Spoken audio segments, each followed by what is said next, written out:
Kris Inman is the manager of strategic partnerships and engagement for the Wildlife Conservation Society. She's a wildlife biologist, and she is also a bear researcher. On Memorial Day this year, Big Sky local Peter Scherfig was attacked by a grizzly bear while he was mountain biking. He's in critical but stable condition, but it is a wake-up call for both locals and visitors this summer. As we move into the summer months, Kris, WCS, and the Fish, Wildlife, and Parks will certainly have their hands full. Thanks for coming on the show tonight, Kris. Thanks for having me. I'm glad to be here, and sadly under this unfortunate experience for Mr. Scherfig and his family. I'd like to start with, with the Memorial Day grizzly attack. How is Mr. Scherfig doing?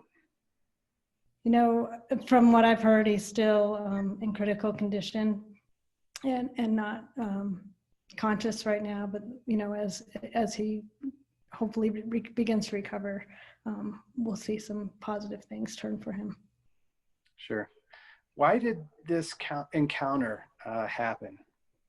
Sure. So encounters like this are fairly rare, but they can happen and will be happening more and more as grizzly bears and people are sharing the landscape.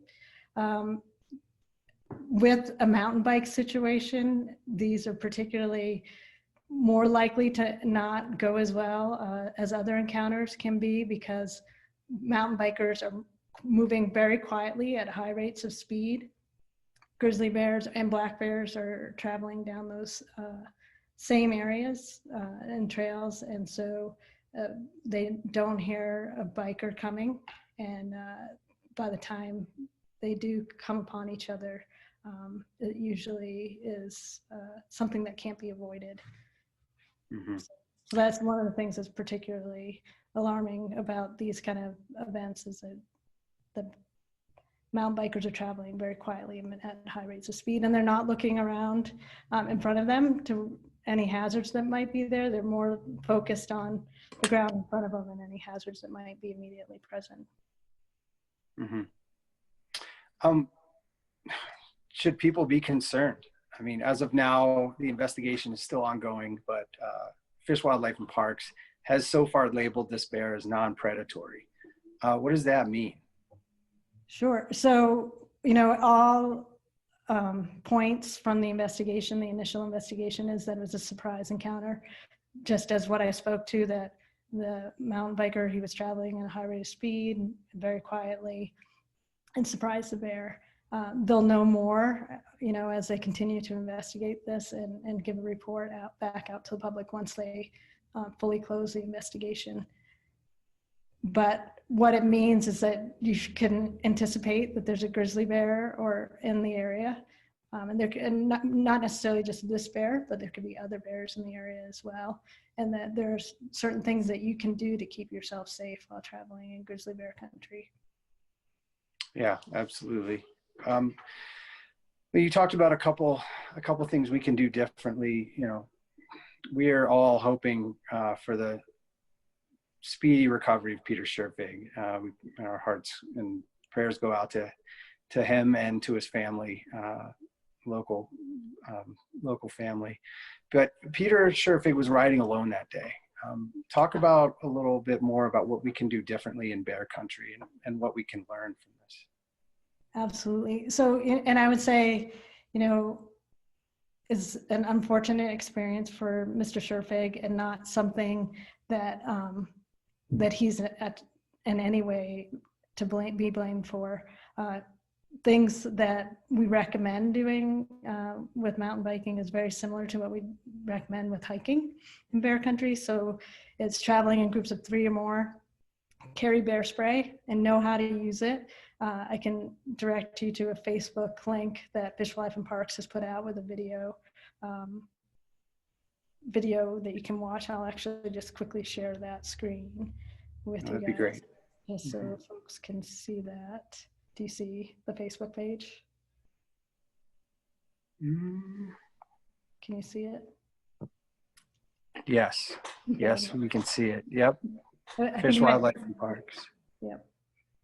So if you go to Montana Fish, Wildlife, and Parks Facebook page and you scroll down to the video section, you'll see bear spray basics, and you can click on that video and get a really good information about how to use bear spray safely, because it's not just carrying bear spray that you want to do, it's knowing how to use it. And so Yeah. also one of the things that's important for mountain bikers too is to carry the bear spray on their person rather than on the bike.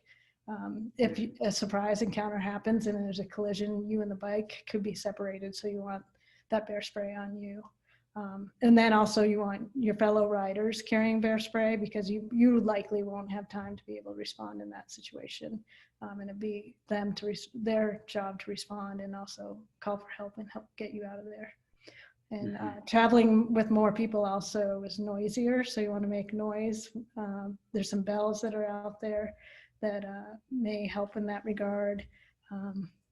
Being loud when you come to a place where there might be more noise because there's water running by, traffic in the distance that could be heard, so you want to make more noise in those cases. Coming around a corner or a place with heavy vegetation, be noisy, slow down, and be more vigilant and be more aware of what might be in front of you. Mm-hmm. Well, grizzlies, wolves, a lot of these animals are part of why we live in a place like this. Candace talked about visitor expectations. And Big Sky and West Yellowstone are some of the first communities that bears will encounter as they expand beyond Yellowstone National Park boundaries. What else can people do to be prepared to head out in the woods? And I've got a follow-up question to that as well. Okay, so along the lines of what I just said, about traveling in groups and carrying bear spray, but you should always just expect that you're going to see a bear anywhere in Montana now. Grizzly bears have recovered from Yellowstone, and as a result of that, they are expanding out into more human-influenced landscapes and increasing in those areas.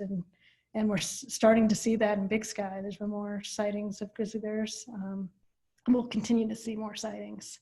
And it also becomes one of the things that Bear Smart Big Sky, a program that WCS coordinates with a lot of participation by folks in Big Sky, is looking at ways in which to empower communities, speaking kind of to what Eric Morrison spoke of about changing our behaviors in the COVID-19 era.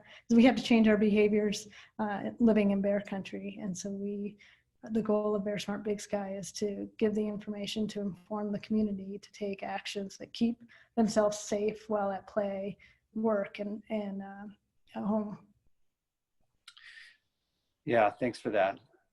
Well, so you mentioned grizzly bears numbers are recovering. What are those numbers looking like, and are you seeing a fluctuation in the past few years? Yeah, so there's a couple of recovery zones for grizzly bears, and the closest recovery zone for us is Greater Yellowstone. And the numbers last year were estimated around 728 grizzly bears. And that trend is fairly stable, and that's stable because grizzly bears are reaching carrying capacity of the land in Yellowstone. And so as I mentioned, they're moving out and expanding, finding new territories, and those new territories are where people tend to be. And so it becomes increasingly important for us to be aware that bears are moving around quite a bit, and you can expect to see them anywhere. Yeah, absolutely. They can come up out of almost nowhere, it seems like, and not to frighten people, but it is important that people understand that this is bear country, and that that these interactions can happen. So the Endangered Species Act and conversations surrounding that have been back and forth over the past couple years, especially. I wonder if you'd talk a little about where that conversation is right now. Sure. From a scientific standpoint, the grizzly bear is considered recovered and kind of going back to what I spoke to, that grizzly bears have reached carrying capacity or expanding beyond Greater Yellowstone. But regardless of the debate whether we keep the bear listed or not, the thing that we need to do most for bears is, because they're expanding into more human influenced areas, is learning how to live with them and stay safe for both ourselves and for the bear. And that's one of the major things that we're doing at WCS and with Bear Smart Big Sky, is providing tools to folks so that they understand the actions that they can take and the practices that they can take at home and while recreating to keep themselves safe or safer. And as well as having some regulations in place that help to guide those practices and help in enforcement of those practices as well. But more than anything, it really requires the community to understand that these things can happen to them, and that there's actions that we can take, and it becomes especially important and critical for us to be safe, not only while we're on our trails and recreating, but also to be safe at home by having bear resistant trash. That's one of the biggest things that we can do. And the Bear Smart Big Sky Council has worked really well with our local trash companies to make it an affordable option. It just costs $5 more a month to change to bear resistant trash. And that's something especially important to do to make sure that bears behave and remain wild and don't frequent our homes. And so. Yeah, no, that's really important to talk about those bear resistant trash cans. Obviously we want to limit those interactions.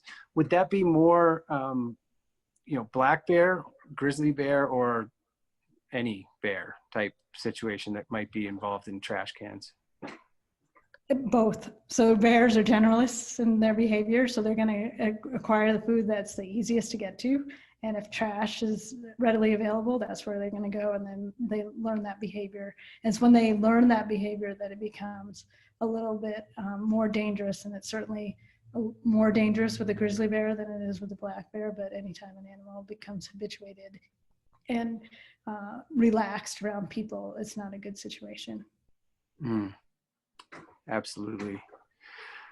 Well, thanks so much, Kris. If people are interested in engaging further with Bear Smart Big Sky, how would they go about that?